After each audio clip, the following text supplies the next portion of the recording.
One.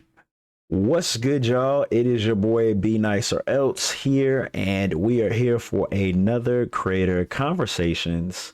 And today we are joined by a very multi-talented content creator, someone you have seen, and if you haven't seen her, you've definitely seen her organization, and the members of her organization spread all throughout, whether it be social media or Twitch. We have the talented Maurisha McSavage. Let's go. How are you doing today, ma'am? Good. I'm good. How are you? I am doing phenomenal. So we have you here for an episode of Creative Conversations. And we honestly have been trying to do this for a while now. Yeah, I'm Yeah, hard to track down. yeah, we've been trying to do this for a while now. I guess when you're busy and as talented, as you, it's kind of hard to get on your schedule. But I appreciate you gracing us with some of your time. But more importantly, let's get into how awesome you really are. So, some accolades and things we're going to cover for her Ubisoft creator. First and foremost, she is a content creator, which you can find her on Twitch. You can find her across all your other social media platforms. More importantly, the one that got me super interested because I'm also along this journey with her. She is an owner and founder of the Sistashootas organization. So let's hop into some of these accolades and talk a little bit about your journey. So um, you tell me where you want to start with because we were talking about this before, and I was like, "Bro, you talented. You talented." I mean, I guess I'll do my very rehearsed spiel of who I am. I'm Maurisha McSavage. I'm a variety streamer on Twitch mostly. Mm-hmm. I'm an Apex legend and Call of Duty caster and host. Semi-professional. I've been booked and busy. I'm on Um, professional. and yes, I do have my own esports organization and gaming collective called Sistashootas, directly for Black women in the space. I felt like that there was a lack of knowledge for Black women gamers, as well as gamers who are Black women who want to continue a career path within the gaming industry. There's information out there, but you have to know that certain people in order to get it. Mm-hmm. Then that unlocks the door, that unlocks another door. Whereas it's not something that's just Googleable or like you can take a class on and now everyone has the same access to it. And so I wanted to create a hub that kind of made it easier, kind of made it a connective space to like, even when it's not as easy, you can still have people who are like-minded like you to make the journey worthwhile. So um, that's kind of why I did it. It's been almost 3 years now. We house over 30 women. We offer free Ooh, coaching. let's Yeah, go. it's a lot Let's of us. We have an amazing go. It's community. beautiful. We have an amazing inclusive community. We do tournaments and scrims every month, once a month each for either Apex, Call of Duty, or Overwatch. And it's just been really fun to see it grow. It's really amazing to see the community respond to us as well. But like you said, we're just kind of not winging it because we know like at the heart of our passion.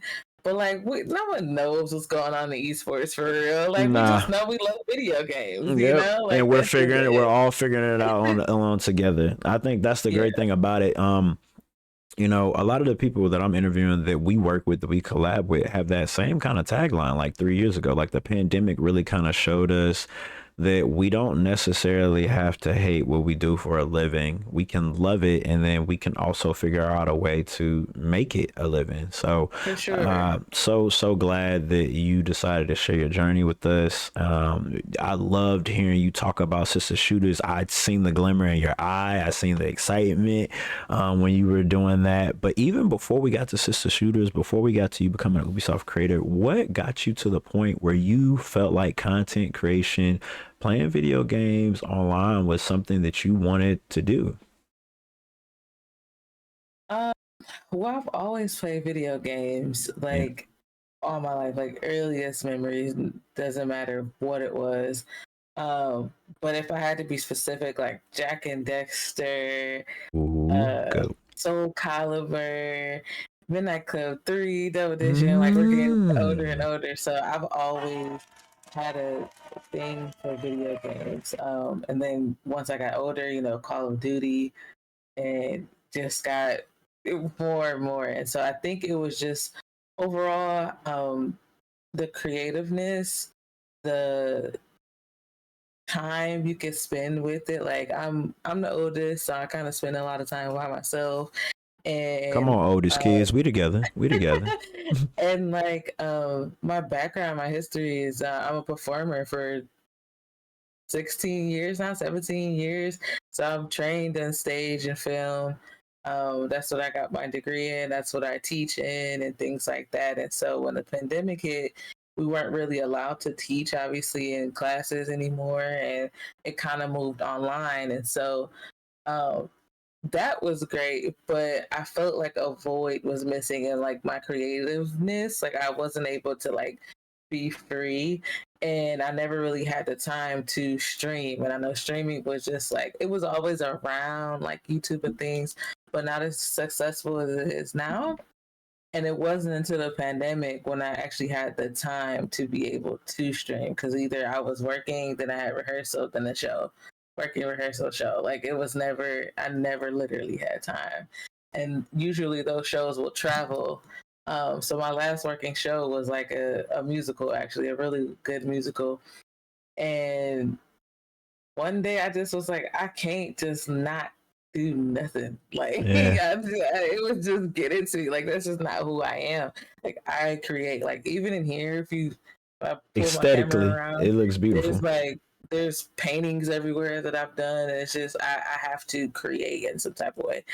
And so one day it was just me and Call of Duty and my PlayStation 4 at this time, and PlayStation 4 camera, and I said I'ma just do it and see how it goes. I don't know what the heck this is, but you can stream right from your console.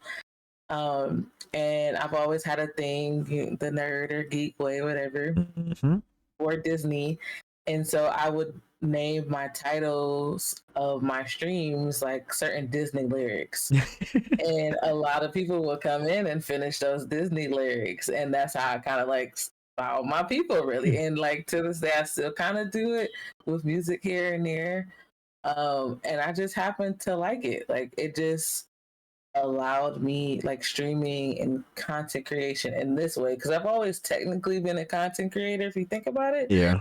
But if in this format helped me be able to put all my talents in one thing. Like I don't have to choose between makeup, I don't have to choose between gaming, I don't have to choose between music or any of that, or like pop culture, or me and you talking, just like talking with other people who are like-minded. We don't have to choose that. Like we can find that all in this space. And I think that's what I love the most about content creation, like what it is now. Well, I wish that you could, when you watch this episode, you gonna see like the glimmer, like of you light up, like explaining, like, yeah, I love this. This is the portion that I love. Listen to creators' journeys, listen to like the root of like what brought them here. And your story, like so many others, is so original in a sense that you wanted to be able to express yourself, and you found content creation as that lane. And so that's how you were born. So let's talk about your name. How was McSavage born? And is that your only iteration of your Twitch name that is known? I would say so. I mean, yeah. Maurisha McSavage is the moniker. Mm-hmm. Maurisha is my real name. McSavage is a so oh my god. Come on. From and this is how you can have, like, this is proof. This is not a fake story or whatever. Oh, not receipts. In high school, right? Okay. Again, I went to a performing arts school, so we did performing arts theater things, the theater kids. We created a rap group, right? Okay. And if you think about Weird Al Yankovic and how he had, those parody songs and stuff like that, that's kind of where we was going with it. But a lot of ours had like obviously immature sexual innuendos and undertones or whatever. And so my rap name was McLickin, a derivative of McLovin, right? And here is the necklace to prove. Wow, she's got the whole receipt, the physical receipt. Mig loving, Mig licking. That's and it's stuck. Like it's stuck out the years of high school or whatever. And people be like, "Yo, what's McLickin? What's good, McLickin?" Shit like that. And they wouldn't let it go. And so I was like, okay, I'm a little bit older now. I feel like we gotta evolve like a Pokemon. Like literally this is trackable on my Facebook. I was like, okay, I think I just showed my age, but I'm like, I think I have to like evolve this and from McLickin. I'm like, so what's bigger than McLickin? And I'm like, okay, McSavage. And they're like, that was a beautiful transition, and I think one that aged well. Serious, yes. And so it like stuck. Like I liked it. I was like, yeah, McSavage, and it stuck. And so like it's been like that ever since I started my Twitch. Like I've never changed my name on anything, and like it just fits. Let's go. And like I don't think I would ever change it. Honestly, it just fits, and I like it. I like her. She's me. But I think, it's a different level of me for sure. So, and you're creative, and I got to know you, quite a bit from DreamCon. The creator is definitely different from the person. The creator is about the action, but that person is definitely like a step back. Like, I'm gonna give you space. I got boundaries. Let's talk about that a little bit too, because I think this is where you transition from a creator that I wanted to work with to like a peer I wanted as a friend, because of how you set your boundaries and how you engage in the space with creatives, because it's very different to like meet somebody online, but then to actually be in a free space and engage with them the same way you would normally. So let's talk about that a little bit. How do they differ, Maurisha the person and Maurisha McSavage? Maurisha the person is an overthinker. She overanalyzes everything to the point where it can get like debilitating. And I think the whole reason that I wanted to be a creator, even when I think about my audition that led me into school, to get me into there, even when I think about that, it was always me being afraid. But whatever that creator artist aspect is of me that just snaps out of it, like as soon as I hit the stage, that's what McSavage is, I guess. Like it not necessarily quiets Maurisha, but McSavage kind of drives the boat. Be like, I got you. Like I got you. Like she recognizes the accolades. She recognizes what she can do, and McSavage is like, but realistically, Black women don't be here, or like whereas McSavage is like, all right, well, you're gonna be the first to do it, like it's gonna be a Black woman today.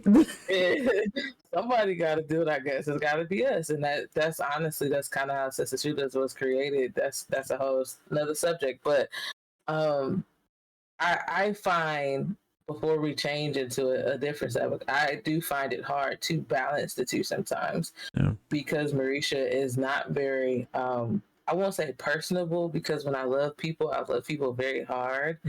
But because I love hard, it takes, you got to be selective. Yeah.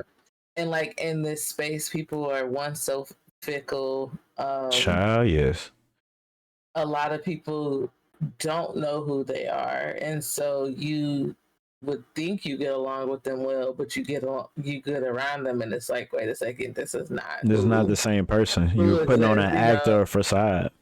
Yeah, and that's cool. That's just not my cup of tea.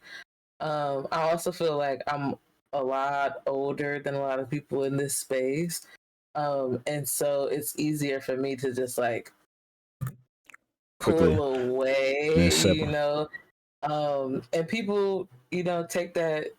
Certain people might take that the wrong way, but as I get older, it's just like you realize you can't dictate how people feel and how they want to interpret anything. You can only let them know if you didn't mean any harm, and after that, if they want to run with whatever narrative they run with, that's on them. But um, I think that's something Maurisha has a lot of. She struggles a lot with, like This area making for sure people growth. don't.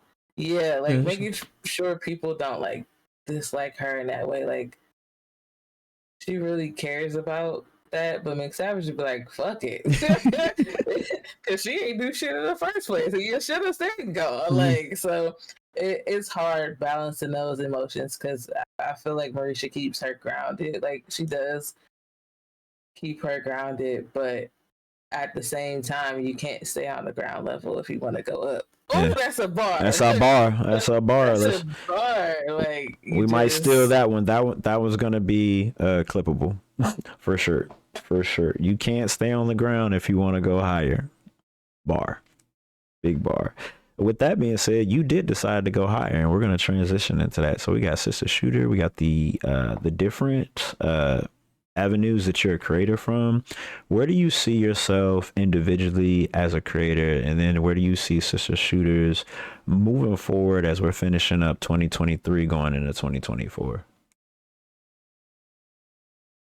creator. I am definitely in the inside, I am starting to believe that like I am a superstar. Like Mm. I have the ability to be visible in multiple spaces, like and useful as well, not Talk just your all eyes shit. on me, but useful. Talk your shit. Um, Again, I get on myself because Maurisha is not necessarily as outspoken or as um, just ready to be everywhere. I'm not like, oh, pick me, put me in, cause like I'm not like that. I'd rather sit back and like work from behind the scenes, or like if you need me in front of the camera, obviously I will. But Yeah. um, I'm not the raffle waffle 100 YouTube guy, that I'm gonna go around and bounce around and go into glizzy overdrive. Like I'm not on camera, like not with my friends in the Discord call. That's something That's different. But different. like professional setting, this is not what I'm interested in. Yeah. Um, and so I really do. I'm starting to believe that like I'm an asset, to myself, to a team, as a content creator individually. I just have to. Editing is hard. Like when it's just you got to do it all by yourself. And I don't have interest in doing that. Like I do, I want a team. Like I want to produce the content and be like, here you go, guys. Let me know when it's done. Like Mm-hmm. that's just the honest to God truth. And I think that's what's helping me realize like you just have to know your strengths and weaknesses, and that's what can help you like further your career on that. And just kind of planning out, because I don't like editing. All right, if I do decide to edit something, do I get it all done like 5 projects here in this day? Because you're not touching it again until next month, or how you doing it? Like you have to do what's best for you. And then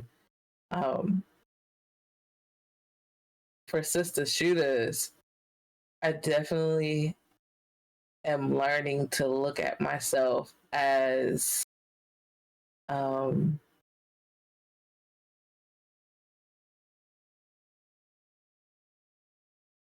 how do I want to say this? Like the ladies look at me in such high regard that it's almost, I don't know how to take it some days, and not even the ladies in just Sister Shooters, but like our community Everybody. members. Yeah. Yeah. And like you guys realize the gravity of Sister Shooters, I think, more than I do. Mm-hmm. Because for me, it's just like, yeah, Sister Shooters, like Black women are awesome. Like obviously, I knew that. I started it. That's why.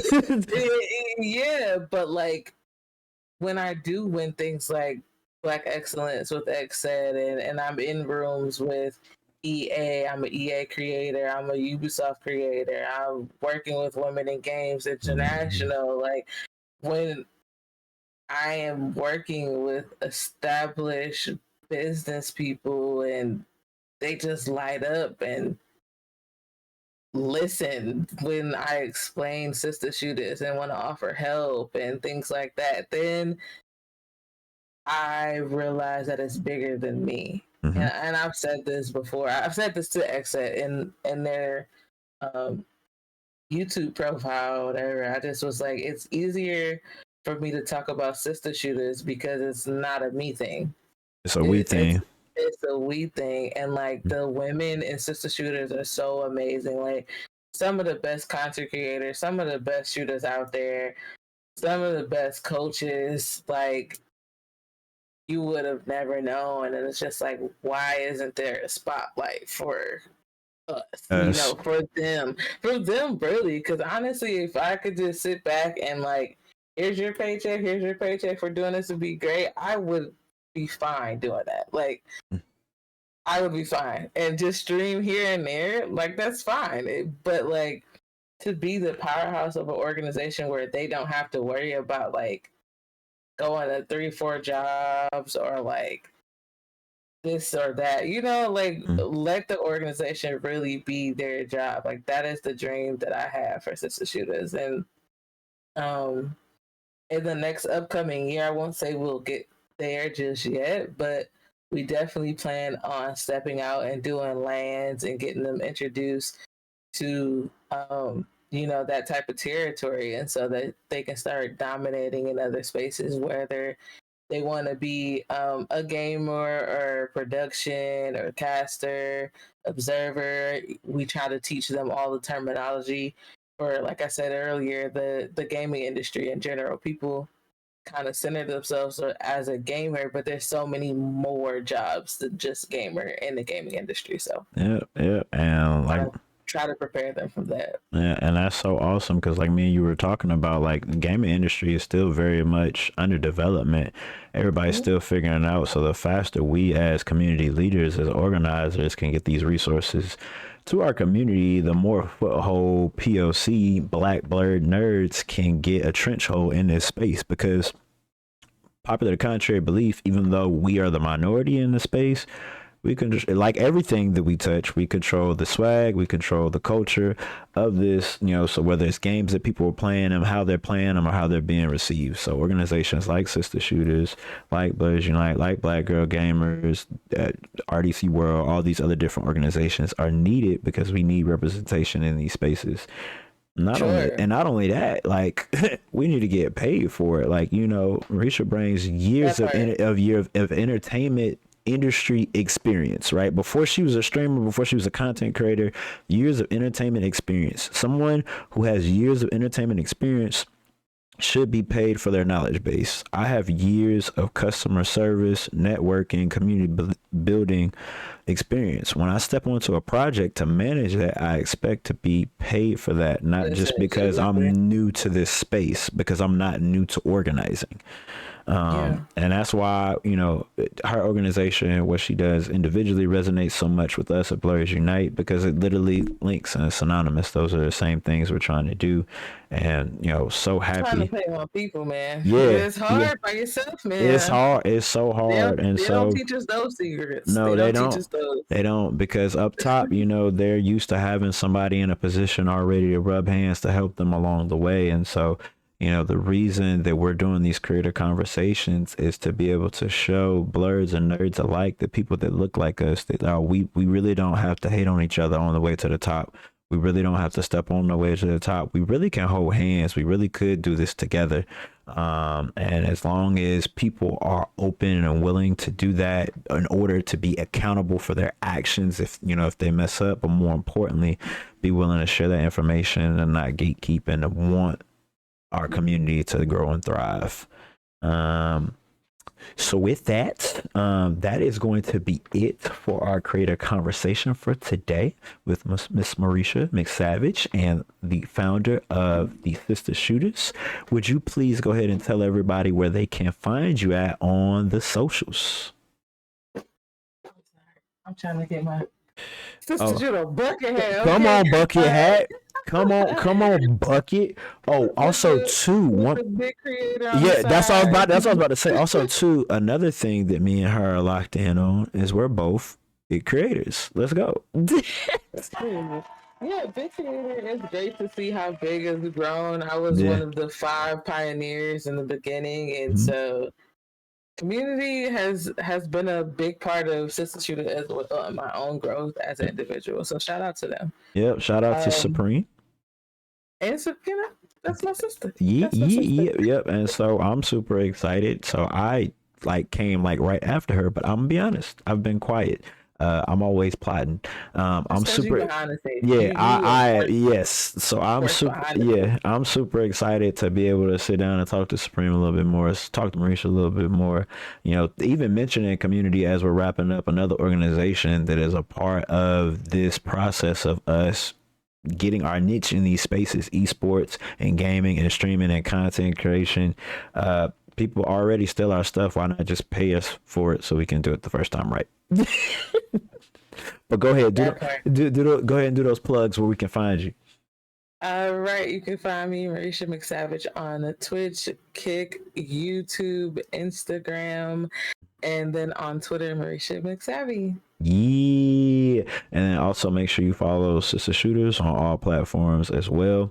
And then my name is Be Nice or Else. I am the leader here at Blerds Unite. Make sure you like, comment, uh, share this, subscribe, share this to the moon, and don't forget a repost never hurt nobody but your finger. Anyway, Maurisha McSavage, Be Nice or Else. We're signing out. Peace. Yeah.